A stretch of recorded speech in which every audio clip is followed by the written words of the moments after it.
கர்த்தருடைய பரிசுத்த நாமத்திற்கு ஸ்தோத்திரம்.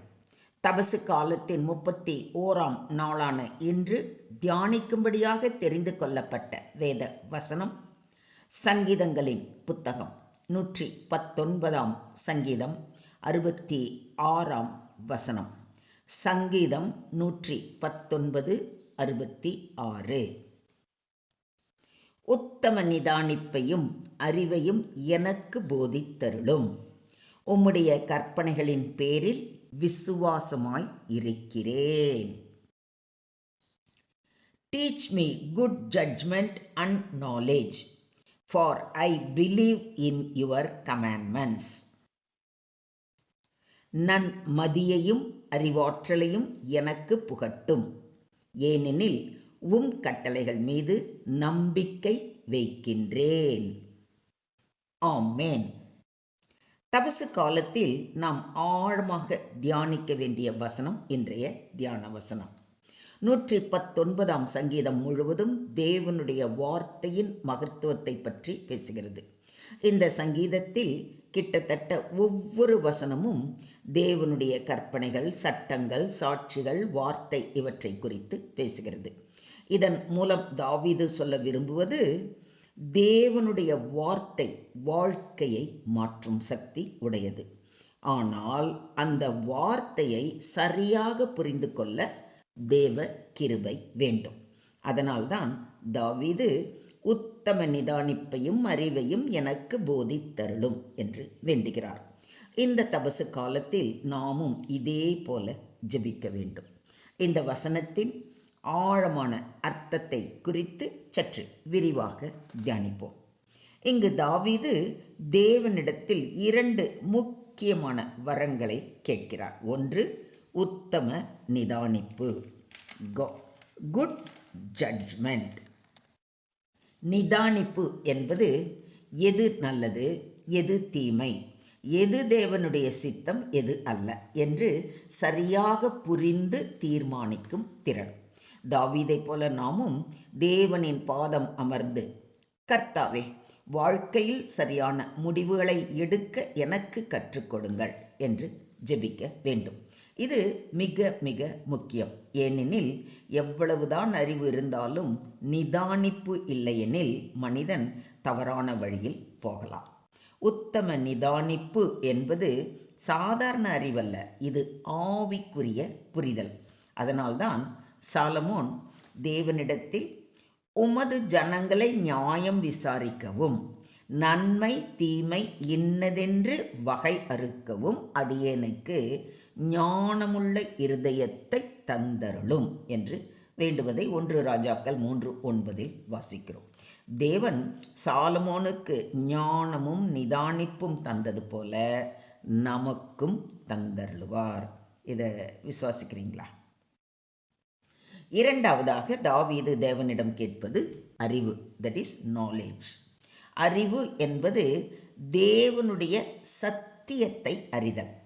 வேதாகம அறிவு இல்லையெனில் மனிதன் உலகத்தின் எண்ணங்களை பின்பற்றுவான், தேவனுடைய சித்தத்தை அறிய முடியாது. ஆகவே தாவீது, தேவனே, உம்முடைய சத்தியத்தை நான் அறியும்படி எனக்கு அறிவை கொடுங்கள் என்று ஜெபிக்கிறார். உமது வேதத்தில் உள்ள அதிசயங்களை நான் பார்க்கும்படிக்கு என் கண்களை திறந்தருளும் என்று தாவீது கூறுவதை சங்கீதம் 119:18 வாசிக்கிறோம். வேதத்தில் உள்ள அதிசயங்களை நான் உணர என் அறிவு கண்களை திறந்தருளும் என்று வேண்டுகிறார். இந்த வசனத்தின் கடைசி பகுதி மிக மிக முக்கியமான பகுதி. அதாவது, உமது கற்பனைகளின் பேரில் விசுவாசமாய் இருக்கிறேன் என்று கூறியிருப்பதை கவனியுங்கள். அதாவது, நான் உம்முடைய வார்த்தைகளை நம்புகிறேன், அதை புரிந்து கொள்ளும் அறிவையும் நிதானிப்பையும் எனக்கு கொடுங்கள் என்று வேண்டுகிறார். விசுவாசம் அறிவுக்கான கதவை திறக்கிறது. இந்த வசனம் ஒரு முக்கிய ஆன்மீக சத்தியத்தை காட்டுகிறது. முதலில் விசுவாசம், பிறகு புரிதல். பொதுவாக பலர் சொல்லுவாங்க, எனக்கு புரிஞ்சா நம்புவேன் அப்படின்னு. ஆனால் வேதம் சொல்கிறது, நம்பினால் புரியும் என்று. விசுவாசம் இல்லாமல் தேவனுக்கு பிரியமாயிருப்பது கூடாத காரியம். தேவனிடத்தில் விசுவாசம் இருந்தால் தேவன் நமக்கு அறிவையும் நிதானிப்பையும் தருகிறார். இதை நீங்க விசுவாசிக்கிறீங்களா? உங்களில் ஒருவன் ஞானத்தில் குறைவுள்ளவனாயிருந்தால் யாவருக்கும் சம்பூரணமாய் கொடுக்கிறவரும் ஒருவரையும் கடிந்து கொள்ளாதவரும் ஆகிய தேவனிடத்தில் கேட்க கடவன், அப்பொழுது அவனுக்கு கொடுக்கப்படும் என்று யாக்கோபு 1:5 வாசிக்கிறோம். தேவன் ஞானத்தை கேட்பவர்களுக்கு மனமுவந்து கொடுக்கிறார். இந்த தபசு காலத்தில் விசுவாசத்தோடு அவர் பாதம் அமர்ந்து ஜெபிக்கும்போது நிதானிப்பையும் அறிவையும் நமக்கு அருளுவார். கர்த்தர் ஞானத்தை தருகிறார், அவர் வாயினின்று அறிவும் புத்தியும் வரும் என்று நீதிமொழிகள் 2:6 வாசிக்கிறோம். உண்மையான அறிவின் மூலாதாரம் தேவனே. மொத்தத்தில் இன்றைய தியான வசனம் நமக்கு 3 முக்கியமான பாடங்களை கற்றுக் கொடுக்கிறது. 1, தேவனிடத்தில் கற்றுக்கொள்ளும் மனம். தபசு காலம் நாம் தேவனிடத்தில் கற்றுக்கொள்ளும் காலம். கர்த்தாவே எனக்கு போதியுங்கள் என்று ஜெபிக்க வேண்டும். 2, தேவனுடைய வார்த்தையை நம்புதல். விசுவாசம் இல்லாமல் தேவனுடைய வார்த்தையை உணர முடியாது. தேவனுடைய வார்த்தையை நம்புகிறவர்களுக்கே அதன் ஆழம் வெளிப்படும். 3, வாழ்க்கையில் சரியான தீர்மானங்கள்.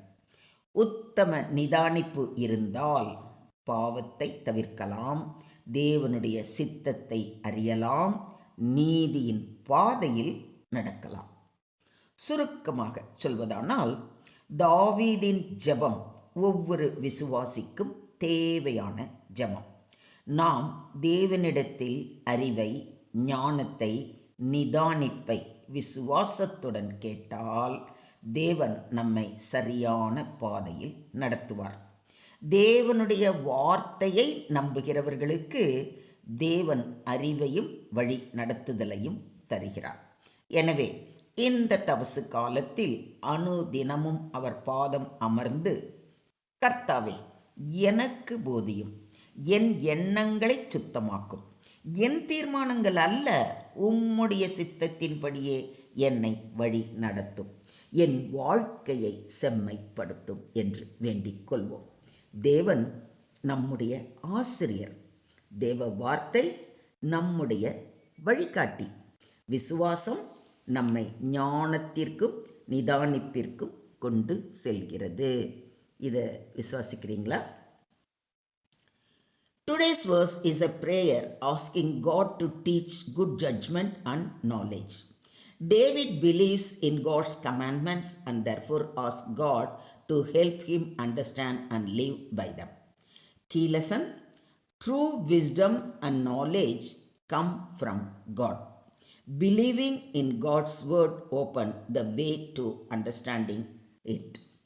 God gives discernment so that we can choose what is right and avoid evil. When we trust God's word and seek Him in prayer, He teaches us wisdom, guides our decisions, and leads us in the right path. Do you believe this? ஸ்தோத்திரம் ஆண்டவரே, ஸ்தோத்திரம் கர்த்தாவே, ஸ்தோத்திரம் ஸ்தோத்திரம் ஸ்தோத்திரம். அன்புள்ள பரலோக தந்தையே, உம்முடைய பரிசுத்த வார்த்தைக்காக நன்றி செலுத்துகிறோம் அப்பா. உத்தம நிதானிப்பையும் அறிவையும் எங்களுக்கு போதித்து அருளும். நாங்கள் உலகத்தின் வழியில் அல்ல, உம்முடைய சித்தத்தின் வழியில் நடக்க உதவி புரியும். உம்முடைய கற்பனைகளை விசுவாசத்துடன் கைக்கொள்ளும் இருதயத்தை எங்களுக்கு தாரும். நன்மையும் தீமையும் அறிந்து தீமையை விட்டு விலகி நீதியின் வழியில் நடக்க கிருபை செய்ய வேண்டுகிறோம். இந்த தபசு காலத்தில் உம்மை மேலும் அறிய எங்களுக்கு உதவி புரிய வேண்டி எங்களை முற்றிலுமாக தாழ்த்தி உம்முடைய கரங்களிலே ஒப்பு கொடுக்கிறோம். நீங்க பொறுப்பெடுத்துக்கோங்க, நீங்க வழி நடத்துங்க. சகல துதி கன மகிமை யாவையும் ஒருவருக்கே செலுத்துகிறோம். மீட்பர் இயேசுவின் மூலம் ஜெபம் கேளும் எங்கள் ஜீவனுள்ள தகப்பனே. ஆமென்.